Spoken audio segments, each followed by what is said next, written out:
사람들이 종종 이렇게 묻습니다. 스님, 저 사람은 왜 그렇게 인복이 좋을까요? 어디를 가도 좋은 사람을 만나고 도움받고 다 잘 풀리더라고요. 그 말 속엔 부러움도 있고 한편으론 억울함도 담겨 있습니다. 나는 그렇게 착하게 살아왔는데 왜 나에게는 그런 인연이 오지 않을까? 왜 내 곁엔 나를 상처 주는 사람만 오는 걸까? 하지만 부처님께서는 이런 말씀을 하셨습니다. 복은 밖에서 오는 것이 아니라 마음의 향기에서 오는 것이다. 마음의 향기가 있으면 그 향기에 끌려 선한 인연이 다가온다고요. 우리는 흔히 인복이라는 말을 운명처럼 생각합니다. 태어날 때부터 좋은 인연이 따라오는 사람, 타고난 팔자라고 여깁니다. 그러나 불교에서는 팔자가 아니라 업이라 말하지요. 업은 쌓이는 것입니다. 짓고 익히고 되돌아오는 것. 즉, 인복 좋은 사람은 과거에 이미 누군가에게 향기로운 마음을 보인 사람입니다. 그가 베푼 미소, 그가 던진 한마디 따뜻한 말, 그것이 인연의 씨앗이 되어 지금 그를 돕는 이로 다시 피어난 것입니다. 어떤 이는 말합니다. 나는 늘 손해보고 살아왔어요. 도와줘도 돌아오는 게 없어요. 그럴 수도 있습니다. 그러나 그 도움이 아직 꽃 피지 않은 것일 뿐 이미 당신의 마음 밭엔 그 씨앗이 묻혀 있습니다. 꽃은 제철이 되어야 피지요. 조급히 캐보면 뿌리째 끊어질 뿐입니다. 불교에서 인연은 즉시의 거래가 아닙니다. 주는 즉시 받는 것이 아니라 인과의 흐름 속에서 돌아오는 것입니다. 부처님은 말씀하셨습니다. 과거의 내가 지금을 만들고 지금의 내가 미래를 만든다. 지금 내 곁에 어떤 사람이 있느냐는 내가 어제 어떤 마음으로 살았는가의 결과이지요. 그렇다면 인복이란 무엇일까요? 그건 복이 들어올 수 있는 자리를 내가 얼마나 열어두었느냐의 문제입니다. 닫힌 마음, 계산하는 마음, 조건을 따지는 마음은 그 문을 닫습니다. 반면 열린 마음, 따뜻한 말, 감사하는 눈빛은 그 문을 활짝 열지요. 한 노스님께서 이런 비유를 들려주셨습니다. 복이 찾아오려면 그 복이 앉을 자리가 있어야 한다. 마음이 좁으면 복이 앉을 틈이 없다. 결국 인복이란 타고난 것이 아니라 내가 얼마나 마음의 자리를 넓혀왔는가 그 연습의 결과인 셈입니다. 오늘 이 이야기를 들으시는 분들께 묻고 싶습니다. 혹시 내 안의 문은 닫혀 있지 않은가요? 누군가를 의심하고 평가하고 서운함으로 막고 있지 않은가요? 그 마음을 살짝 열면 그때부터 복이 들어오기 시작합니다. 인복이 없다고 느끼는 순간 우리 마음엔 늘 같은 말이 맴돕니다. 나는 늘 잘해줬는데 왜 나한테는 그만큼 안 돌려줄까? 이 생각은 참 인간적입니다. 하지만 그 안엔 기대라는 이름의 미세한 집착이 숨어 있습니다. 불교에서는 이 집착이 괴로움의 뿌리라 하지요. 한 제자가 부처님께 여쭈었습니다. 세존이시여, 저는 늘 사람에게 잘하려고 애쓰는데 돌아오는 건 상처와 외면뿐입니다. 왜 이런 인연이 따르는 걸까요? 부처님은 잠시 미소를 지으셨습니다. 그리고 이렇게 말씀하셨지요. 너는 잘하려 했으나 얻으려는 마음이 있었다. 그 말에 제자는 고개를 숙였습니다. 그는 베푸는 마음 속에 인정받고 싶은 욕심이 숨어 있었던 것입니다. 그 욕심이 업이 되어 그의 선행을 묶어두고 있었지요. 사람이 진심으로 누군가에게 잘했을 때 그 선한 행위는 이미 복의 씨앗이 됩니다. 그러나 그 순간 내가 이렇게 했으니 너도 나를 알아줘야지. 이 생각이 일어나면 씨앗은 돌 위에 떨어진 셈입니다. 싹트지 못하고 메말라 버립니다. 이 세상은 불공평해 보입니다. 좋은 사람에게도 나쁜 일이 일어나고 정직한 사람보다 교활한 이가 더 이득을 보는 것처럼 보이기도 하지요. 그러나 부처님께서는 그 모든 현상을 이렇게 설명하셨습니다. 모든 것은 인연 따라 생기고 인연 따라 사라진다. 어제의 선행이 오늘의 행복으로 오지 않을 수도 있습니다. 그 복이 멀리 돌아서 다른 모습으로 혹은 훗날의 평안으로 찾아오기도 합니다. 반대로 오늘의 불편함이 어제 내가 짓던 작은 업의 그림자일 수도 있습니다. 그렇다고 자책할 필요는 없습니다. 업은 고정된 운명이 아니라 지금 이 순간에도 바뀌는 살아있는 흐름이기 때문입니다. 부처님은 말씀하셨습니다. 과거를 탓하지 말고 현재를 맑히라. 이 말은 인복의 본질을 꿰뚫습니다. 복은 기다리는 것이 아니라 지금 짓는 것입니다. 우리가 누군가를 향해 미소 짓는 그 순간, 감사하는 그 마음이 바로 복의 씨앗이 됩니다. 그 씨앗은 눈에 보이지 않지만 시간이 흐르면 반드시 인연이 되어 피어납니다. 그러므로 인복 좋은 사람은 운 좋은 사람이 아닙니다. 그는 과거부터 감사하고 베풀고 비워온 사람입니다. 그 마음의 향기가 세상에 퍼져서 사람들이 저절로 다가오는 것입니다. 현대의 세상은 관계가 빠르게 변하고 사람의 마음은 자주 상처를 입습니다. 그래서 더더욱 내가 잘해줬는데 왜 저럴까 하는 생각이 들지요. 하지만 그 순간 한 걸음 물러서서 바라보면 그 또한 내 업이 나를 시험하는 장면일 수도 있습니다. 그 사람을 미워하는 대신 이 인연을 통해 나를 돌아보게 하는구나. 그렇게 마음을 돌릴 수 있다면 그 한 생각이 바로 인복의 전환점이 됩니다. 결국 인복이란 사람의 수가 아니라 내 마음의 넓이입니다. 마음을 조금만 넓히면 그 안에 들어오는 이들이 모두 복이 됩니다. 어느 날 제자가 부처님께 여쭈었습니다. 세존이시여, 왜 어떤 사람은 사람들로부터 사랑을 받고 어떤 사람은 늘 미움을 사는 걸까요? 그 마음이 다르다는 것은 알겠지만 그 차이가 그렇게 큰 걸까요? 부처님께서는 조용히 연꽃잎 하나를 들어 보이셨습니다. 그리고 말씀하셨지요. 이 꽃은 향기를 내뿜되 그 향기가 어디를 향해 가야 할지 묻지 않는다. 사람들은 보통 향기를 조건으로 냅니다. 좋은 사람에게만 친절하고 내 편인 사람에게만 미소 짓지요. 하지만 부처님은 말씀하셨습니다. 향기로운 이는 누구에게나 향기롭다. 즉, 인복 좋은 사람은 좋은 인연만을 골라 대하는 사람이 아니라 모든 인연 속에서 자신이 향기가 되는 사람입니다. 이 가르침은 법구경에도 나옵니다. 연꽃은 진흙 속에서 피어도 물에 더럽혀지지 않는다. 그 향기는 바람을 거슬러 퍼진다. 여기서 진흙은 세상의 험한 인연들이고 향기는 그 속에서도 변하지 않는 자비의 마음입니다. 한 장사꾼이 있었습니다. 그는 늘 성실하고 정직했지만 사람들은 그를 속이고 멀리했습니다. 그는 어느 날 저를 찾아와 스님께 하소연했습니다. 저는 남에게 나쁜 일 한 적이 없습니다. 그런데 왜 사람들은 저를 믿지 않을까요? 스님은 대답했습니다. 그대의 말과 행동은 선하지만 마음엔 아직 의심이 남아있구나. 사람은 말보다 마음의 기운을 먼저 느낀다. 그 장사꾼은 며칠간 묵상에 들었습니다.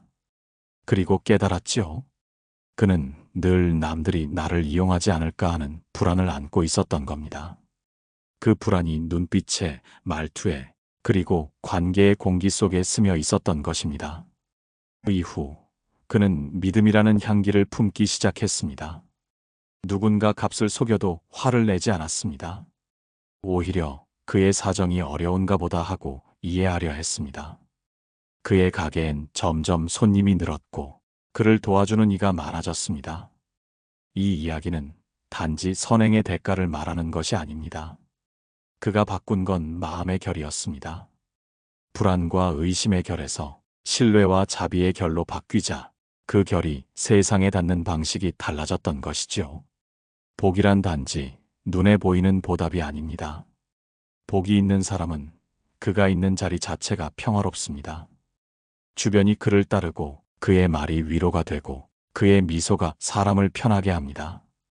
부처님은 말씀하셨습니다. 자비의 마음은 세상에서 가장 향기로운 꽃이다. 그 향기를 피우는 이는 굳이 복을 바라지 않아도 복 속에 삽니다.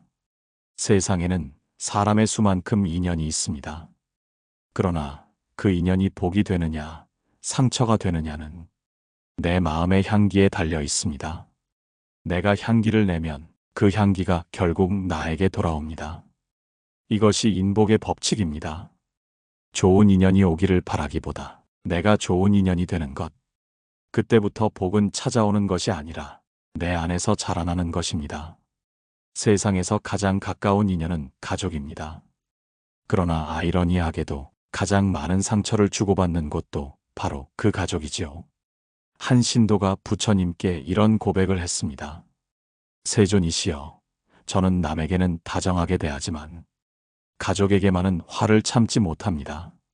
낯선 사람에게는 미소를 보이지만 내 남편과 아이에게는 늘 짜증이 납니다. 왜 그런 걸까요? 부처님은 잠시 눈을 감으시더니 말씀하셨습니다. 가까움은 업을 드러낸다. 낯선 사람에게는 업이 드러나지 않습니다. 서로의 마음이 스치기만 하니까요. 하지만 가족은 업의 거울입니다. 그들과의 인연 속에서 내가 가진 분노, 욕심, 두려움이 드러납니다. 그래서 가족 사이의 갈등은 불행의 증거가 아니라 업의 정화가 일어나는 자리입니다. 그걸 깨닫는 순간 서운함이 조금씩 녹기 시작합니다. 한 어머니가 있었습니다. 늘 자식 걱정으로 마음이 편치 않았지요. 자식이 잘 되면 혹시 교만해질까 걱정이고 못 되면 또 그게 내 탓 같았습니다. 그러다 어느 날 절에 스님께 물었습니다. 스님, 왜 제 마음은 늘 불안할까요? 사랑하는 마음인데 왜 이렇게 괴로운 걸까요? 스님은 조용히 웃으며 이렇게 말했습니다. 그건 사랑이 아니라 소유이기 때문이요. 자식을 진정으로 사랑하면 그의 길을 믿어야 합니다. 사랑 속에 두려움이 섞이면 그건 이미 집착이요. 그날 이후 그 어머니는 기도를 바꾸었습니다. 제 아이가 제 뜻대로 되게 해주세요가 아니라 그 아이가 자기 길을 잘 걷게 해주세요. 그 마음이 바뀌자 신기하게도 아이와의 관계가 부드러워졌습니다. 그게 바로 복의 향기가 왔습니다. 직장에서도 그렇습니다. 늘 불평을 하는 동료가 있습니다. 그 사람은 자기 말을 들어주지 않는다고 분노하지요. 그런데 그에게 누가 나를 이해해줘야 한다는 마음이 조금만 줄어들면 그 자리엔 평화가 들어섭니다. 그 평화가 얼굴에 말투에 스며듭니다. 그때부터 주위 사람들도 이상하게 마음을 열기 시작합니다. 친구 관계도 마찬가지입니다. 오래된 친구와 서운함이 생길 때 내가 저 사람한테 이렇게 했는데 왜라는 생각이 떠오릅니다. 하지만 그 순간 그 서운함을 내려놓고 그 또한 인연의 흐름이라 여길 수 있다면 그 우정은 다시 살아납니다. 인복 좋은 사람은 사람을 잃지 않으려 애쓰는 사람이 아닙니다. 사람을 존중하며 비우는 사람입니다. 내 뜻대로 되지 않아도 그 인연이 나를 깨우치는 도반이라 여기는 마음. 그 마음이 복을 불러옵니다. 법구경에는 이런 구절이 있습니다. 마음이 청정한 이는 그 어디에 있어도 벗을 얻는다. 복이란 결국 청정한 마음이 부르는 인연의 모양일 뿐이지요. 가족도 친구도 동료도 내 마음이 향기롭다면 그 자체가 도반이 됩니다. 삶에서 인연이 삐걱거릴 때 우리가 할 일은 상대를 바꾸는 것이 아닙니다.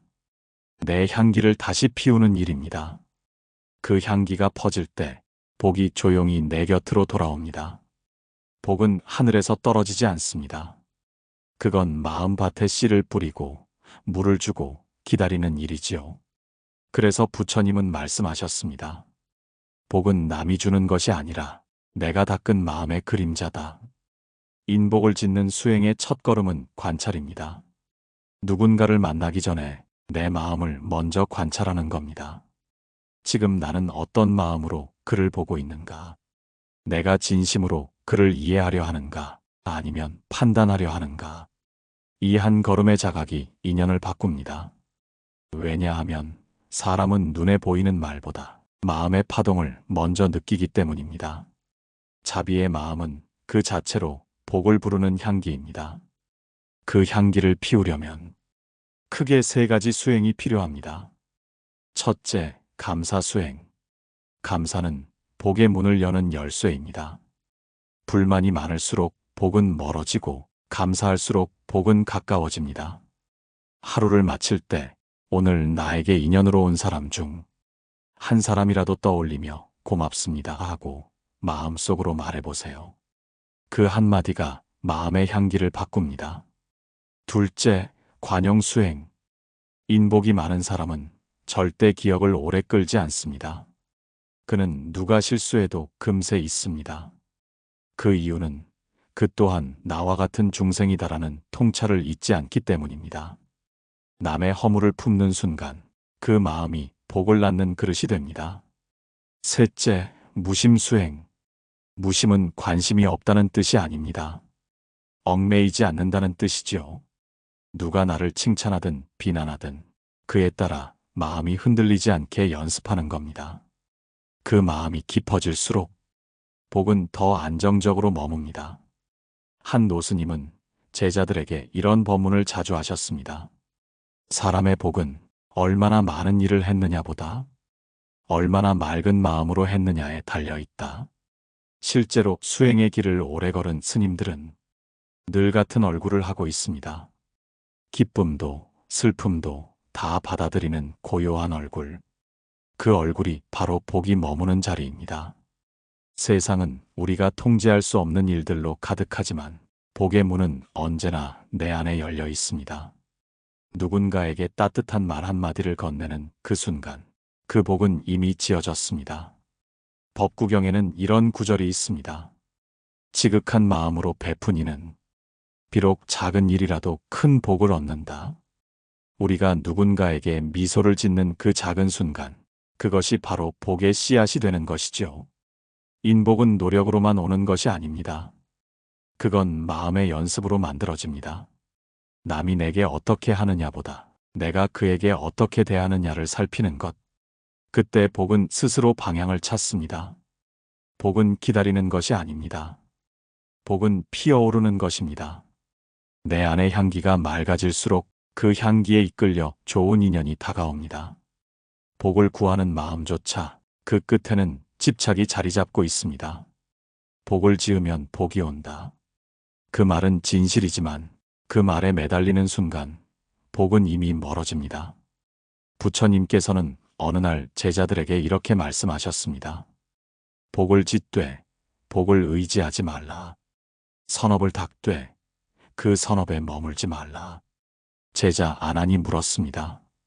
세존이시여, 복을 바라지 않고 복을 짓는다는 게 어떻게 가능합니까? 부처님은 대답하셨습니다. 복을 짓는 마음이 순수하면 그 마음 자체가 이미 복이기 때문이다.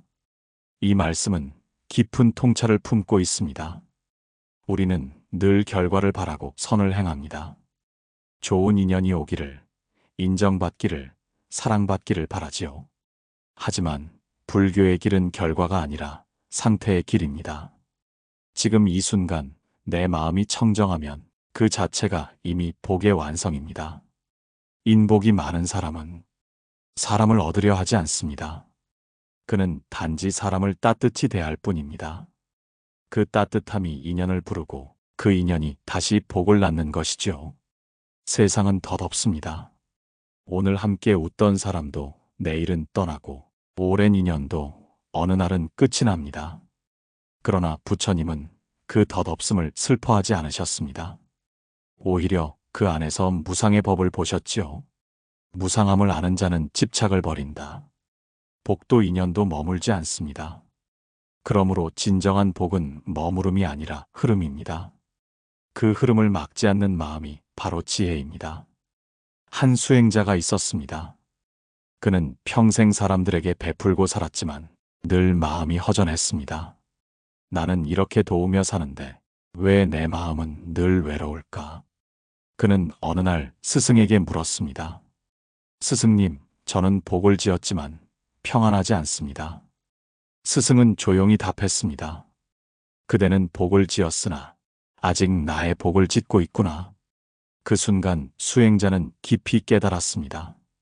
복을 쌓을수록 그 복을 내 것이라 여기는 순간 그 복은 나를 떠납니다. 복이 내 것이 되려는 순간, 복은 이미 사라지는 것이죠. 복이란 머물지 않는 향기와 같습니다. 그걸 붙잡으려 하면 사라지고 그냥 향기로 피워두면 저절로 번집니다. 그러므로 인복이란 사람이 내 곁에 머무는 것이 아니라 누구와도 부딪히지 않는 마음의 상태입니다. 그 마음에는 두려움도 비교도 없습니다. 누가 나를 좋아하든 미워하든 그 모든 인연을 도의 한 장면으로 바라볼 뿐이지요. 이 경지에 이르면 인연의 흐름이 편안해집니다. 사람이 나를 떠나도 미움이 남지 않고 새로운 인연이 와도 기대가 앞서지 않습니다. 그저 고요하게 바라볼 뿐. 그 자리가 바로 복이 머무는 자리입니다.